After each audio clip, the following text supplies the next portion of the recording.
Welcome to today's Explainer. We've got something really special lined up for you. We're going to take some deeply profound philosophical concepts and turn them into a highly practical, step-by-step instructional manual for your soul. If you've ever felt like spiritual texts are just way too abstract, or you're looking for an actionable way to cultivate your true essence, well, you're absolutely in the right place. Our source material today actually provides a concrete blueprint for spiritual growth, and we're going to break down every specific step right here, right now. So, here's our roadmap for this manual. We'll kick things off by unlocking the ultimate wisdom and defining the Mahayana aspiration.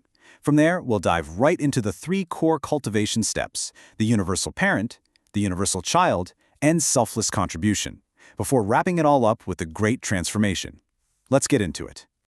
Okay, Section 1, Unlocking the Ultimate Wisdom. To really kick off this spiritual practice, we have to look at what we're actually trying to achieve here. The source text points us toward a legendary spiritual text, the Diamond Sutra. It refers to it as the Himalayan Mountain of Wisdom, because, supposedly, it holds the infinite, profound mysteries of the entire universe. But, this brings up a pretty fascinating mystery. Why do so many people completely fail to grasp the Diamond Sutra's true meaning? I mean, even highly educated, super well-read folks who easily pick up complex concepts just never seem to uncover its actual depths. So, why exactly is this ultimate wisdom locked away from us?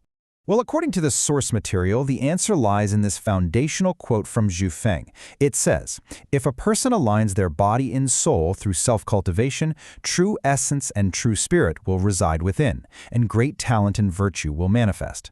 So the text is arguing that the main barrier here isn't about your IQ or your background. It's entirely spiritual. Without doing the work of proper self-cultivation, that true essence just literally cannot reside inside you. And that brings us to Section 2, the Mahayana aspiration. If intellectual study isn't the magic key to unlocking the universe's mysteries, then what on earth is? Well, our manual identifies something called the Mahayana aspiration as the absolute highest spiritual prerequisite. The text makes it clear that without genuinely generating this specific aspiration, ultimate wisdom is basically going to stay a closed book. In fact, the source notes that the world-honored one explicitly said he was speaking specifically for those who already have this Mahayana heart and the highest aspirations. So this right here is the required foundation for any kind of deep understanding. All right, let's move right into the actual practice phase with Section 3, Step 1, Universal Parent. For this part of the manual, the source asks us to slow down a bit and really adopt a guided, imaginative mindset. Here are the three actionable steps of cultivation that we're going to detail today. Step 1 is acting as the universal parent, Step 2 is acting as the universal child, and Step 3 is minimizing ego and contributing.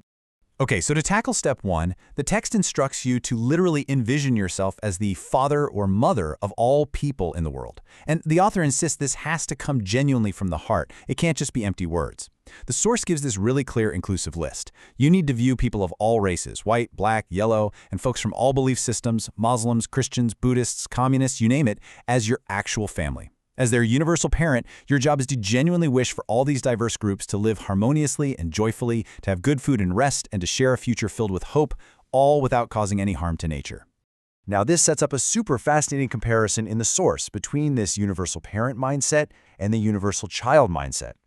While the parent is expansive, giving care, wishing harmony and joy for all your global children, the text notes that to achieve real spiritual balance, you've got to adopt the child mindset too. You can't just look down from a position of care. You also have to look up from a position of reverence, honoring all your parents and actively giving back. Which perfectly brings us to Section 4, Step 2, Universal Child.